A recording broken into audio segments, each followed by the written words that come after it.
Buenas, les damos la bienvenida a todas las personas que se sintonicen con nosotros al escuchar este video en nuestro canal de YouTube.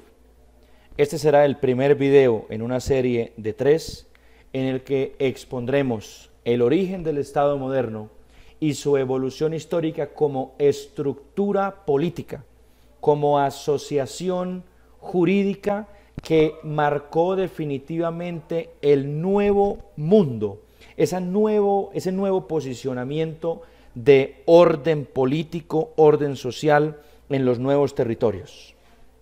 Entonces, para empezar, necesitamos poner un contexto en el que nos vamos a situar y será todo el arquetipo, todo el andamiaje conceptual por medio del cual nosotros empezaremos a relatar toda nuestra idea de Estado moderno. Entonces, lo primero que tenemos que decir es que el Estado como figura política, como estructura política, es realmente una construcción nueva. Es una construcción relativamente moderna, en la que grandes imperios, en la que grandes estructuras de poder estaban rigiendo al viejo continente, a Europa principalmente, en el cual estaban radicados aquellos grandes terratenientes y aquellas personas que eran prácticamente indómitas y poseedores de la mayor cantidad de tierras, de la mayor cantidad de lujos, de minerales, de mineroenergéticos y de todos aquellos elementos propios del poder político y del poder civil. Entonces, el Estado moderno surge ante una reclamación del pueblo, porque antes del Estado moderno existe como estructura de poder que domina, pues legítimamente para el momento es la monarquía absolutista, o también llamado el antiguo régimen. Entonces, el antiguo régimen lo que es una forma de dominar al pueblo, es una manera en la que el monarca, es una manera en la que el rey tiene todo el poder, y ese monarca lo que hace es dominar de una manera absoluta a todas las personas sobre las que él tenga poder. Entonces, tenemos que remontarnos. Para hablar del origen del Estado moderno tenemos que remontarnos a una de las figuras más polémicas, pero también más emblemáticas de la historia de la humanidad, que fue Grecia. Entonces, cuando nosotros hablamos de Grecia, necesitamos remontarnos por allá hacia el año 600 antes de la era cristiana. En esa época existía un modo de gobierno denominado la tiranía, y ese modo de gobierno denominado la tiranía lo que hacía era que mandaba y dominaba de la manera como quisiera, quien quisiera y para lo que quisiera. No había ningún tipo de control a ese gobernante que ejercía los poderes en ese momento, sino que él de lo que se encargaba era de dominar. De manera que él se atribuía los derechos que le pertenecían a las personas como tal: la libertad, el derecho a la vida, el derecho a la expresión y todos estos otros derechos que hacen que la dignidad humana prevalezca por encima del interés particular de cualquier persona que esté ejerciendo dominio sobre otra. Entonces resulta que surgen dos personajes muy importantes, y esos personajes van a crear un modelo de gobierno bastante importante. Un modelo de gobierno que incluso hoy impera en todas las sociedades de la época, o por lo menos en la mayoría. Y es que los griegos prácticamente se inventaron todo. Los griegos estuvieron al cargo de rediseñar el mundo que Egipto en algún momento había diseñado con la casta de los faraones, y que también Babilonia y el código de Hammurabi y todos esos personajes habían organizado.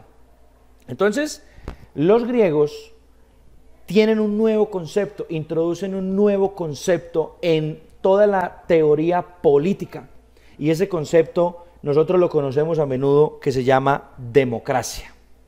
La palabra democracia es griega, nace en Grecia y tiene su etimología, es una palabra compuesta. La palabra democracia significa demos, que es pueblo, y kratos, que es poder. Entonces, en Grecia, el poder político lo tiene el pueblo, mediante un sistema organizado de elecciones, mediante un sistema organizado de justicia, mediante un sistema que está diseñado para que el pueblo tenga voz y tenga voto. Sin embargo, los griegos se inventaron una manera de comprender el mundo sobre los derechos, y resulta que existía la esclavitud como un sistema económico. En ese momento el esclavismo era un sistema económico, de manera que los que eran llamados esclavos, pues entonces eran una especie de mercancía. Entonces resulta que esa especie de mercancía no tenía privilegios ante la clase que dominaba. La clase que dominaba se llamaba ciudadanos, y los ciudadanos griegos única y exclusivamente eran aquellos que eran nacidos de padre y madre ateniense y suelo ateniense.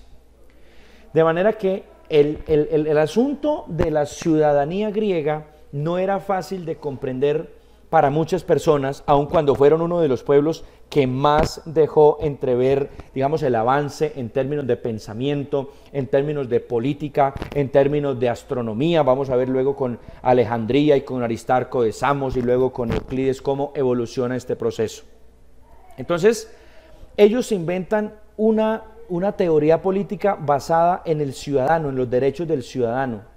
Y los ciudadanos tenían más privilegios que los esclavos, y pues naturalmente eso le permitía participar en las grandes asambleas, participar en todos los sistemas judiciales, participar en todos los movimientos políticos de proselitismo y todos estos otros elementos. Mientras que los esclavos pues no tenían derecho a participar de ninguna otra de las actividades que sean. Ellos tenían derecho a quedarse calladitos, solitos ahí con la cabecita agachada sin ningún problema y no chiste nada, porque más le vale no decir nada a que tenga que vivir. Bueno, entonces Grecia consolida con Solón y Pericles esta nueva etapa que va a ser importante, porque es a partir de la democracia como se va a leer el mundo, parte del mundo de la antigüedad y parte del mundo moderno. Y vamos a ver luego que el mundo de la contemporaneidad está teñido con unos lentes, con unos filtros propios de la democracia. Entonces, cuando ellos fundan la democracia en Grecia, ese movimiento político se va expandiendo por todo el Mediterráneo. Y llega un momento cuando toda la parte se crea Roma, y al crearse Roma, pues primero es una entidad pequeña. Roma es una entidad pequeña en la que se empiezan a configurar algunos poderes, y pues digamos el punto de referencia más inmediato que existía a todo lo que tenía que ver con la democracia pues era Grecia.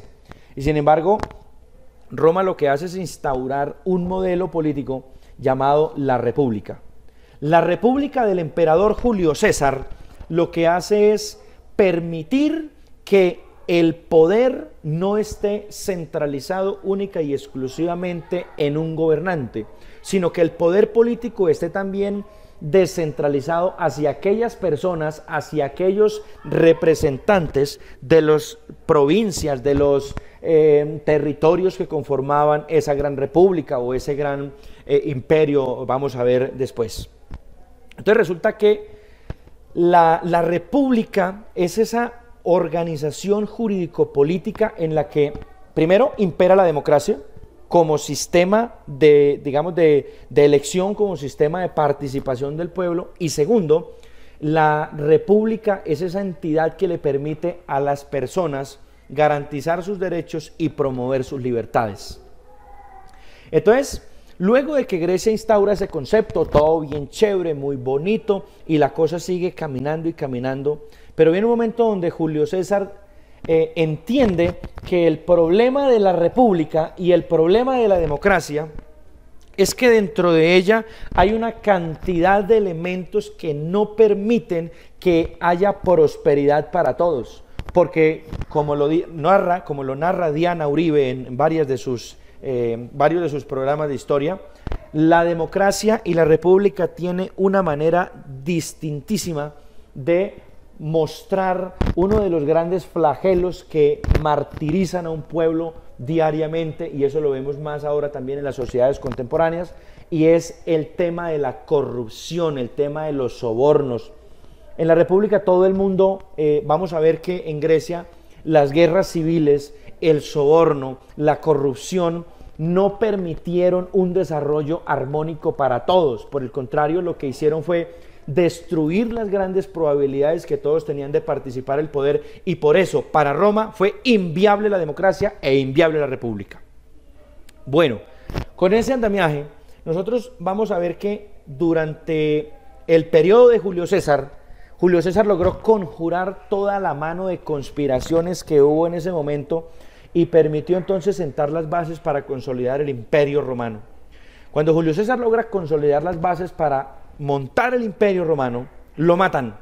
Y entonces, cuando lo asesinan, cuando lo envenenan, queda listo Octavio Augusto para montar el imperio. Cuando Octavio Augusto monta el imperio, entonces lo que ocurre es una verdadera transformación social y una auténtica transformación política, porque lo que hace el imperio es centralizar el poder, deja algunas prebendas y algunas componendas que permite la república, como es el tema de la ciudadanía, pero entonces el poder ahora depende única y absolutamente del centro, única y absolutamente del emperador.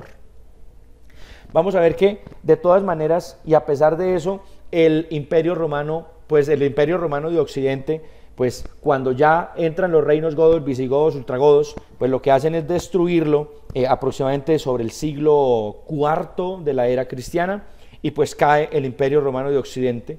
Pero como era una estructura de poder tan importante y tan imponente y tan bien consolidada, lo que ocurre es que es trasladada luego, que se ve amenazada, hacia Bizancio, lo que hoy es Estambul, la capital de Turquía.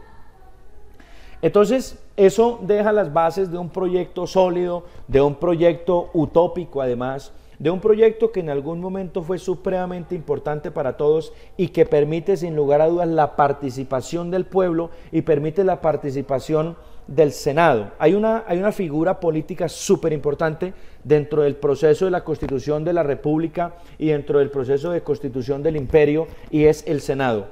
Y vamos a ver más adelante que en el Estado moderno el Senado es pieza clave a la hora de hacer resurgir la democracia.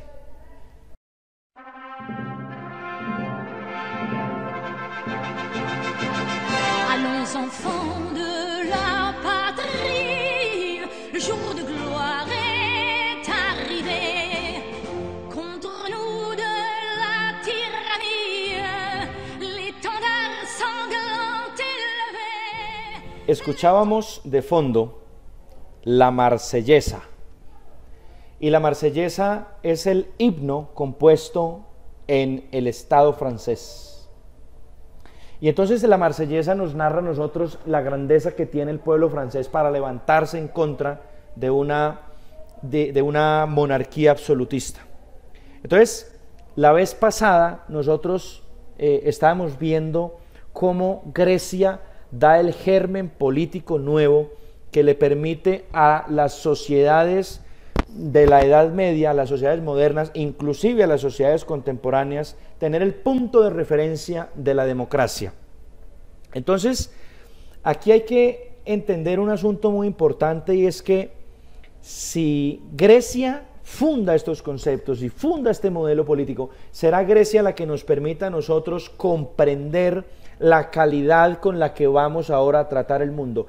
El mundo no se verá sin los ojos de Grecia. Mejor dicho, los lentes, las gafas con las que vamos a ver ahora al mundo político de Occidente, será con aquellas gafas con las que Grecia, Solón y Pericles instauraron la democracia en en esa república, en esas ciudades-estado que estaban conformadas allí.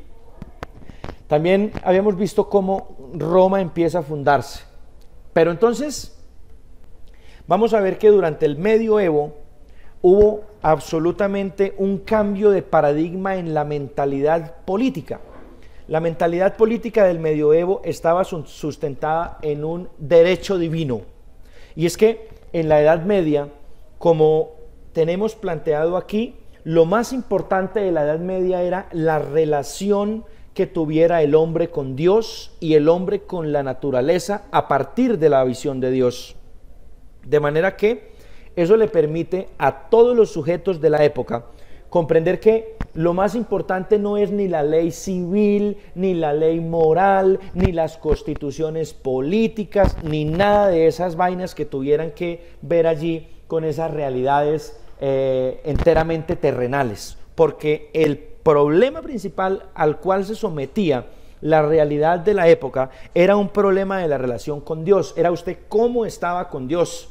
Y entonces se inventan los exámenes de conciencia, y entonces se plantea la sacramentalidad, y entonces se habla de aquellas doctrinas y de aquellas pruebas de la existencia de Dios, y entonces viene San Agustín a tomar todo el pensamiento platónico y empieza a hacer una transformación, y entonces él escribe el texto llamado La ciudad de Dios, y la ciudad de Dios no es otra cosa que una mirada cristiana de toda la cosmología y la ontología platónica sobre el mundo de las ideas, donde según San Agustín habita Dios y es la ciudad de Dios, y entonces allí está explicado todos los fundamentos teológicos. Y luego viene San Anselmo, luego viene San Buenaventura, luego viene otro de los duros que es Santo Tomás de Aquino. Santo Tomás de Aquino entonces lo que hace es plantear una manera de asegurar, una manera de comprender que de verdad Dios existe. Y entonces Santo Tomás lo que hace es tomar la filosofía aristotélica. Entonces San Agustín toma la filosofía platónica y Santo Tomás toma la filosofía aristotélica. Entonces recordemos que Platón era un idealista, y entonces toda la estructura de este mundo, según Platón, se encuentra dinamizada por el demiurgo y por todas estas realidades supracelestes y por el mundo de las ideas. Por el contrario, Aristóteles no entra de lleno a negar la existencia del mundo de las ideas, pero sí transforma la cosmovisión que tiene Platón, y eso mismo es lo que toma Santo Tomás para explicar la existencia de Dios. Y entonces elabora dentro de su Suma Teológica y la Suma contra los Gentiles este documento que permite las 5 pruebas y expone las 5 pruebas de la existencia de Dios, y el motor inmóvil y la causa incausada, y todos estos elementos que permiten entender cómo el hombre puede entender a Dios desde una manera natural, una manera naturalista, de manera que no es necesario comprender los grandes dogmas, diría Santo Tomás. No es necesario que usted haga tratados impresionantes de teología dogmática y teología sistemática para usted lograr entender a ese Dios uno y trino, ese Dios perfecto, inmutable y todos los atributos, sino que desde la misma naturaleza usted puede entender que Dios existe. Y el objetivo de Santo Tomás era básicamente mostrarle a la humanidad entera. En ese momento la humanidad pues correspondía a lo que es Europa, Media, África y una parte de Asia, y entonces quería mostrarle al mundo entero que sí se podía entender la visión y la perspectiva de Dios, no desde el plano meramente intelectualista, sino también desde una mirada desde lo natural, desde la creación, pues porque si Dios creó el universo, pues lo más normal y lo más natural es que Él se nos revele en el universo. Esos eran pues como los planteamientos de Santo Tomás de Aquino. Pero entonces lo que llamamos Edad Media empieza con la caída del Imperio Romano de Occidente, y ese Imperio Romano de Occidente lo que hace es que cuando cae, instaura, deja las bases, deja toditica la cena lista y servida en la mesa para que otro venga y se la coma, y ese otro se llama el cristianismo.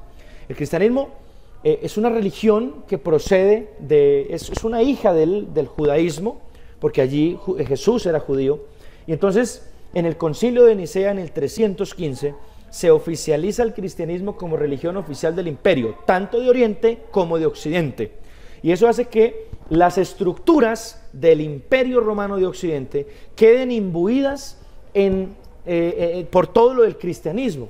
Entonces las estructuras de Diocleciano, que eran las diócesis, arquidiócesis, los vicariatos, eso queda en las manos del cristianismo, y es lo que permite Que entonces la iglesia hoy en día, usted pregunta por la arquidiócesis de Medellín, por la arquidiócesis de Bogotá, por la diócesis de Armenia, y eso se le debe a esa división político-administrativa que tenía en su época el Imperio Romano. Entonces, la iglesia tenía ese modelo administrativo, pero recordemos que en la época medieval también la iglesia tenía un poder político y un poder económico, y esto no podremos entender el Estado moderno si no es posible de echarle una mirada a todo lo que hoy ya conocemos como el poder medieval.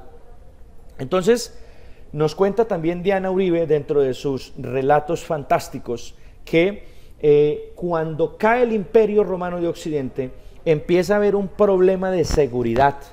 Y ese problema de seguridad lo que ocasiona es robos, saqueos, injusticias, incendios, etc. Y entonces se necesita a alguien que empiece a cuidar a los campesinos. La tierra es el feudo y ahora necesitamos quien la trabaje. Y entonces el campesino está trabajando allí en esos lugares.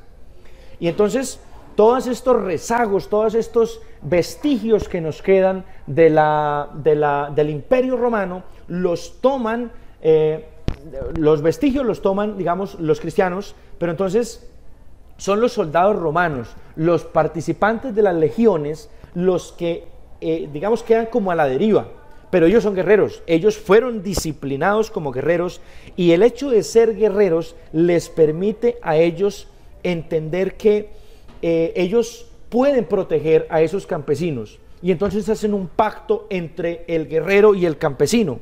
Entonces, el guerrero protege al campesino y el campesino le da de comer al guerrero. Y entonces, mientras el campesino se encarga de organizar toda la parte de los cultivos y toda la parte de la agricultura, entonces el guerrero lo cuida.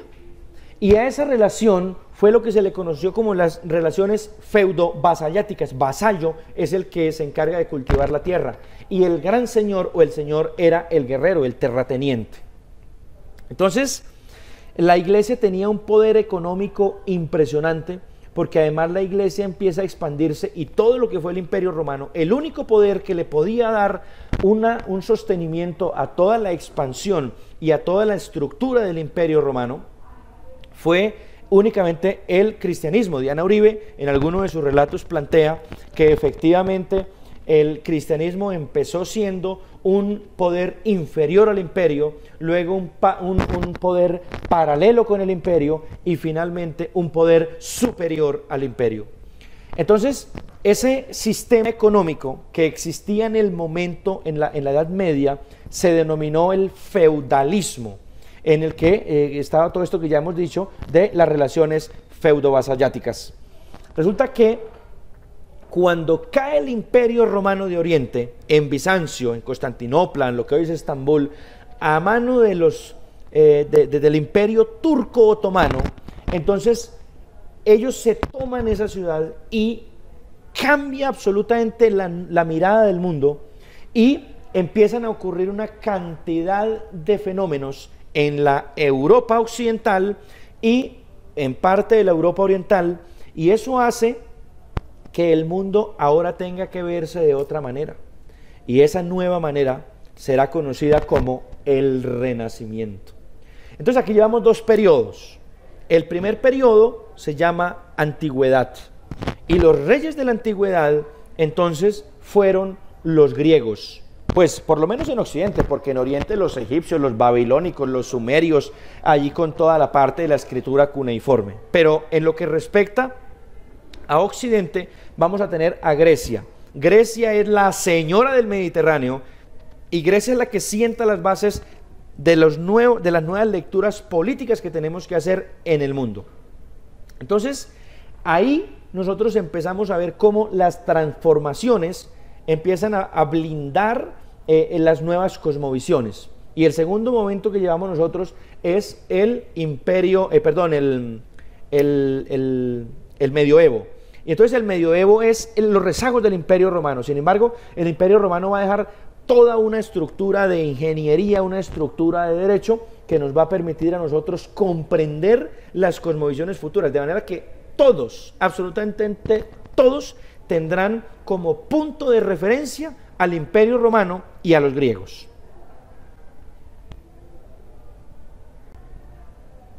Entonces, con todo eso, nosotros ya podemos entender cuáles fueron las principales transformaciones en el orden político que se dieron en la modernidad. Esas transformaciones principales se dieron a la luz de una nueva manera de ver el mundo. Y es que cada sociedad va inventando sus propias maneras de entender, de ver el mundo. Y así mismo como se las inventa, así mismo las destruye. Pues porque es que las dinámicas que existían antes, pues no van a servir para entender las dinámicas actuales. Eso es como cuando una persona utiliza un año unas gafas y a los 10 años las mismas gafas no le van a servir. Tiene que hacer sus propias transformaciones. De manera que esas primeras transformaciones que hubo para entender, comprender y evolucionar el mundo, ahora ya no van a servir. Son estructuras completamente obsoletas y anacrónicas. El poder de la Iglesia en el medioevo fue prácticamente de 1000 años. Y esos 1000 años, algunos los conciben como atraso, otros los conciben como el periodo del oscurantismo, otros los conciben como esa manera torpe en la que la Iglesia se interpuso sobre la ciencia, sobre la libertad, sobre la religión.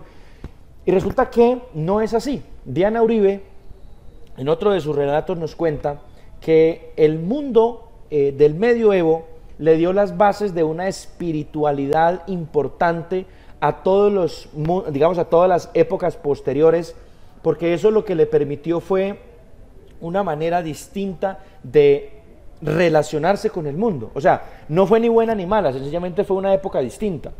Lo mismo diríamos de la antigüedad, lo mismo diríamos ahora de la modernidad. Entonces, no podemos pensar que una realidad como la del medioevo nos trajo a nosotros atrasos o adelantos. Sencillamente fue una época distinta que ahora nos enriquece y que sin lugar a dudas es un punto de referencia para nosotros como estructura, para nosotros como sociedad, para nosotros como una cosmovisión distinta. Bueno, entonces pensemos en lo siguiente. Resulta que es importante entender cómo desde esa perspectiva los elementos propios que se circunscriben allí se rompen. Y hay un momento donde esa ruptura generada se denomina renacimiento. Pero renacer entre qué y qué. Entonces, en el medioevo estaba imperando esa visión cristocéntrica, esa visión teocéntrica, que es la que daba, digamos, la iluminación a ese momento. Y ahora necesitamos ver esto de otra manera. Y eso que es de otra manera se va a llamar el renacimiento, y es renacer a esa doctrina, a esa manera de ver el mundo desde los griegos, pero a lo moderno. Entonces, el movimiento del renacimiento sale a flote en varias direcciones. Hay un renacimiento político, hay un renacimiento económico, hay un renacimiento social, hay un renacimiento religioso, y ese, digamos, va a ser un periodo de transición. Esa es como la bisagra de la puerta, eso es lo que une la puerta con el marco. Entonces lo que permite que la Edad Media se conecte con la moderna es la bisagra. Entonces, en ese orden de ideas, nosotros podemos observar que el Renacimiento se da, digamos, como una manera de expresar el cansancio, las sociedades, digamos, esas sociedades que estaban imbuidas en una manera digamos, religiosas únicamente de ver el mundo. Hay un renacimiento científico también. Entonces, hay grandes movimientos, sobre todo hay un movimiento científico que es el que intenta de una u otra manera romper con el paradigma tolemaico. Recordemos que Claudio Ptolomeo fue uno de los generales de Alejandro Magno y él quedó quedó dominando en Egipto.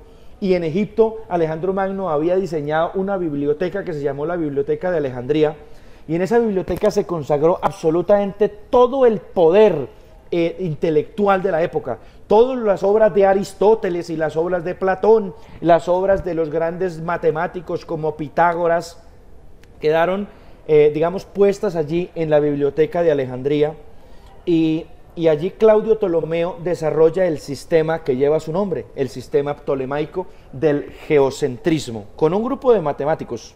Entonces, En ese orden de ideas, el proceso que ocurre es que en el Renacimiento científico, Nicolás Copérnico rompe con los esquemas ptolemaicos porque a él los cálculos no le dan. Ahora, es imposible que la Tierra sea plana, es imposible que la Tierra sea el centro, cuando, digamos, hay ciertos fenómenos y hay ciertos acontecimientos que están ocurriendo en la realidad y que dejan en evidencia que la Tierra, primero, no es el centro del universo, y segundo, que el Sol no se mueve, que hay más planetas. Entonces, eso genera una inconformidad, y Nicolás Copérnico entra con sus tesis copernicanas allí y logra transformar todo ese espíritu de interpretación cosmológica de Ptolomeo y genera una ruptura. Y esa ruptura lo que hace es mostrarle al mundo entero que evidentemente el mundo no era como se había leído siempre. Y entonces dentro de sus tesis plantea que la Tierra es un planeta más, plantea también que las órbitas de los planetas no son redondas, sino que son elípticas, que el centro es el Sol, y adicional a ello responde a una de las grandes preguntas, una de las grandes situaciones, y es que digamos, deja esbozadas las tesis de la gravedad. Entonces, Nicolás Copérnico lo que hace es introducir una serie de conceptos nuevos que nos van a dar a nosotros un nuevo paradigma cosmológico y un nuevo paradigma científico. A él se le suma también grandes personajes de la época, como lo son Galileo Galilei y su invento del telescopio. Y Galileo Galilei, cuando inventa el telescopio, entonces lo que hace es que le muestra con evidencias, con pruebas a la humanidad entera, que primero no estamos solos en este universo, segundo, que nosotros no somos el centro del universo, tercero, que los planetas son los que giran alrededor, que existe Mercurio, Venus, y que nosotros somos el tercer planeta y que no somos el único planeta. Y al mismo tiempo logra evidenciar una de las situaciones, digamos, uno de los fenómenos más complejos dentro de la historia, y es las manchas del Sol.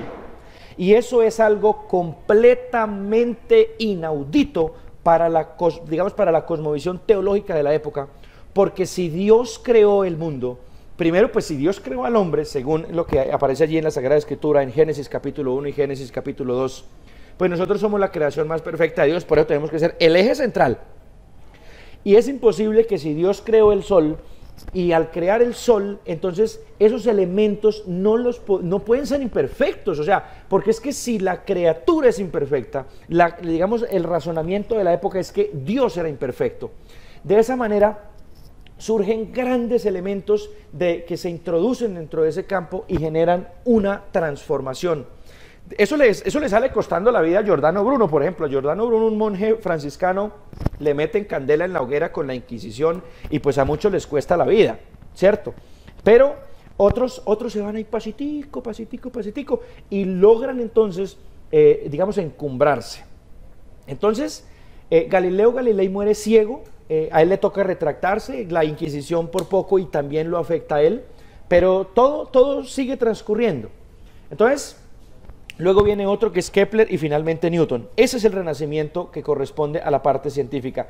Pero viene el renacimiento político y el económico, que es donde nos centraremos ahora.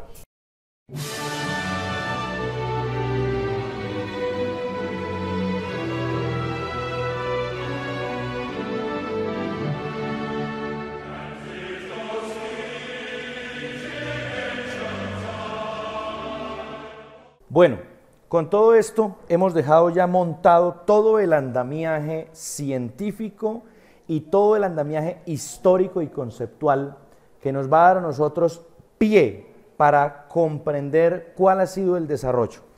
Entonces, estábamos diciendo que era de una importancia mayor el renacimiento científico, porque el renacimiento científico fue el que generó y el que permitió desligar dos de los grandes factores que estaban, digamos, estrechos entre ellos y que estaban generando un caos de cierta manera, y era el contraste que había entre ciencia y religión.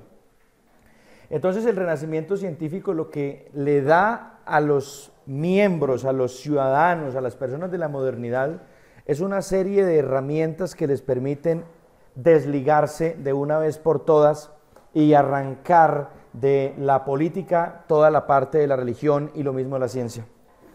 Pero resulta que ocurre un evento aún más significativo y suele conocerse como el renacimiento religioso. Bueno, habíamos dicho que la religión que predominaba en la época del medioevo se entendía como el cristianismo católico. Y ese cristianismo católico había tomado todas las estructuras de Diocleciano y entonces estaba estructurada por medio de arquidiócesis, diócesis y vicariatos. De esa manera entonces nada se le escapaba a la religión, pero ocurre un asunto particular. Resulta que empezó un movimiento, la iglesia tenía una mirada distinta a la cuestión que era el placer, a todo lo que pudiera entregarle u otorgarle placer a las personas, y entonces esa mirada estaba destinada a que no podía existir dentro de una visión cristiana que una persona tuviese un placer disfrutando pues alguna de sus actividades permanentes. De manera que entonces, digamos, la iglesia tenía en algunos de los países donde predominaba o en los imperios donde predominaba algunos monasterios, y esos monasterios pues tenían allí casas de oración y casas donde se albergaba y donde se cuidaba a los más pobres, etcétera. Y entonces uno de esos lugares era Alemania, y en Alemania habían, los monasterios que siempre estaban más cerca al centro de la ciudad, al centro de poder, pues tendrían de pronto un poco más de oportunidades y posibilidades, pero aquellos que estaban más hacia las periferias carecían de muchos de los recursos y de las posibilidades de subsistencia con mayor calidad. De manera que en la Alemania periférica había un monasterio, y ese monasterio suele situarse, en ese monasterio suele situarse una condición muy particular, y son las condiciones de pobreza y las condiciones de vida estaban bastante precarias, estaban paupérrimas. Un día cualquiera, el superior de la orden le dice a uno de los monjecitos: vea, hermano, necesito que vaya donde el Papa y le lleve la siguiente razón. Pero el hombre, digamos, era de esos monjes piadosos que todavía tienen dentro de su concepción religiosa ese misticismo y esa posibilidad de entender que Dios está con nosotros y toda esa cualidad, digamos, que es propia de una fe todavía no secular. Entonces, efectivamente el monje sale y se va para Roma. Recordemos entonces que Roma, la Roma de Occidente, el Imperio Romano de Occidente, pues cae en el siglo IV, pero quedan todas las estructuras. Y entonces el Vaticano, que era la sede donde estaba el Papa, allí queda todo el centro de poder religioso, y el Vaticano era el eje fundamental de donde se movían todas las demás estructuras. Y entonces el asunto es que ese monje se va para Italia, se desplaza desde Alemania. Para ir desde Alemania a Italia pues hay varios caminos, pero los más usuales es bajar a Suiza y luego posteriormente a Roma, y si no, desplazarse por Francia y luego cruzar toda la frontera que hay entre Francia e Italia. Entonces el monje lo que hace es llegar directamente hasta Italia. Cuando el monjecito todo pobrecito, todo místico, él llega a Roma, sencillamente él queda con la boca abierta, porque él no puede entender cómo la estructura de la iglesia está sustentada en lo pomposo, en la ostentación de semejantes calidades terrenales, porque el reino de Dios no era de este mundo. Y eso fue lo que le dijo Jesucristo a Poncio Pilatos.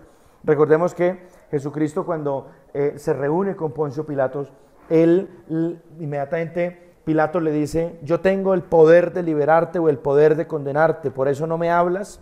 Y entonces Jesús le responde: mi reino no es de este mundo. Si mi reino fuera de este mundo, tendría soldados a mi servicio para que me protegiesen en este momento. Entonces, Digamos que la fe que tenía ese monjecito le daba para entender que era improbable que la iglesia o que los obispos y que el papa de la época tuviese semejante, digamos, semejante manera de entender la realidad y semejante manera de vivir, porque era absolutamente despampanante la condición en la que él vivía. Además que en ese momento cuando el monje va hasta Roma, están reconstruyendo lo que hoy conocemos como el Vaticano. Al reconstruir lo que hoy reconocemos como el Vaticano, entonces, pues la estructura del Vaticano es demasiado grande y entonces necesitaban mucho dinero porque eran estructuras demasiado grandes. Y entonces ese monje que se llamaba Martín Lutero llega hasta Roma y él sencillamente no puede creer esa ostentación en la que vive el Papa. Y él empieza a desilusionarse de la fe que un día profesó con tanta alegría y con tanta fuerza. Y él, digamos, sigue su razón, entrega su razón, pero él queda con un cierto descontento y un cierto sinsabor hasta que un día llega la tapa de la olla, y él lo que hace es que se entera que una nueva manera para recaudar dinero que se ingenió el Papa fue mediante el proceso conocido como las indulgencias. Entonces el Papa decía que en ese proceso, digamos, en esa estrategia que se inventaron el Vaticano, decía que se inventaron una caja metálica, y en esa caja metálica consistía en que los fieles, las personas cristianas católicas, depositaban una moneda o depositaban un objeto de metal valioso en esa caja de metal, y cuando esa moneda o esa caja de metal tocara el fondo y sonara, inmediatamente quedaba redimida el alma que necesitaba de redención. Entonces, digamos que eso fue lo que más le ofendió a Martín Lutero, y entonces él regresa a Alemania indignado por la condición y por la situación que había visto, y entonces él toma la Sagrada Escritura, que es como el libro base de los cristianos, se encierra en su cuarto, en su biblioteca, y empieza a escribir un documento. Al poco tiempo Martín Lutero sale de su cuarto, sale de su alcoba, de su biblioteca, y se va directamente hacia la catedral que quedaba en su pueblo. Y entonces pega en la puerta de la catedral las 95 tesis de Lutero. Y esas 95 tesis de Lutero son el manifiesto sobre el cual se sientan las bases de un nuevo movimiento que va a surgir. Es prácticamente un descontento que tiene él y una cantidad de personas más que están alrededor de él. Entonces, el asunto es que, digamos, eso genera una ruptura.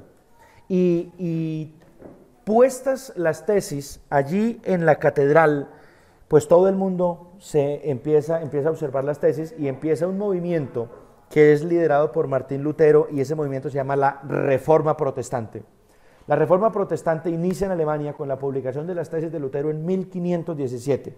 Esas tesis, por supuesto, generan convulsión en el mundo, porque son enfrentársele al único poder, al máximo poder que existe en la época.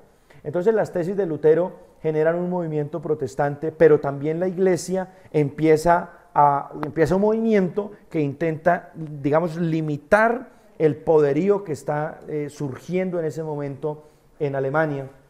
Y luego entonces ese protestantismo alemán se transfiere directamente a Suiza con Calvino, y entonces el protestantismo de Lutero se va a llamar el puritanismo alemán. Y en Suiza con el protestantismo de Calvino se va a surgir el presbiterianismo, los presbiterianos. Luego ese protestantismo, esa ideología protestante se extiende por toda Europa y se sume Europa en una cantidad de guerras religiosas. Y luego va a pasar un asunto muy particular, y es que en Inglaterra, el rey de Inglaterra, Enrique VIII, estaba casado, y la esposa que tenía Enrique VIII no le daba hijos varones, y ustedes saben que en una monarquía quien sucede en la corona al rey pues es el hijo varón, y no tenía hijos varones. Entonces lo que hace es que llama al Papa, le dice: vea, señor Papa, yo la verdad estoy como un poquito aburrido, como que no me hallo, como que no puedo dormir, porque no tengo quien me vaya a suceder en la corona. Entonces le dice: mire, hagamos algo, usted me da el divorcio que yo tengo con mi esposa y yo me caso con Ana Bolena. Y cuando me case con Ana Bolena, pues muy sencillo, entonces todos llevamos la fiesta en paz, no hay ningún problema y las cosas transcurren normalitas. El Papa le dice, mire, tranquilo, relájese, tómese un té, eso no da para tanto. Pero entonces le dice, la verdad no puedo darle el divorcio, porque el divorcio es un asunto sacramental y cuando digamos en la iglesia se trata de sacramentos, los sacramentos son indisolubles, le dice el Papa. Entonces Enrique VIII lo que hace es decirle, pues sí, pues hasta aquí llegó el catolicismo en Inglaterra. Empieza una guerra contra los cristianos católicos. Y él dice, pues si usted es el jefe de los católicos del mundo, liderando desde Roma, pues yo soy el jefe de los cristianos que viven en Inglaterra. Y desde ahí nace la religión anglicana, de Anglos. Entonces empieza ese proceso y Europa se suma en unas guerras religiosas, los protestantes contra los católicos contra los protestantes. España juega un papel decisivo en esas guerras religiosas que desangran Europa con el movimiento conocido como la Contrarreforma.